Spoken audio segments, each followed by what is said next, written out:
నిజంగా రక్షణ కావలసి వాడు నీ ఇంట్లో దూరలేదమ్మా. హత్య జరిగింది ఇక్కడేనని నీకు నాకు తెలియజెప్పటానికే వచ్చాడు.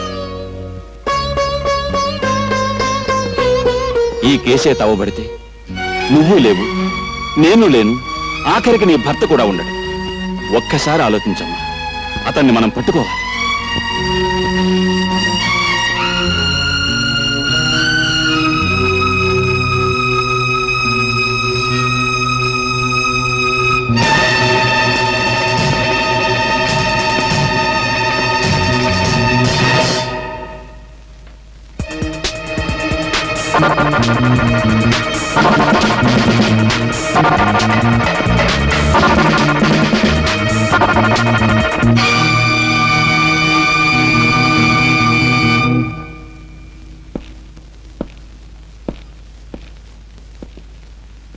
భయపడకమ్మా, ఆ కుర్రాడి చెల్లెలు నా చేతుల్లో ఉంది.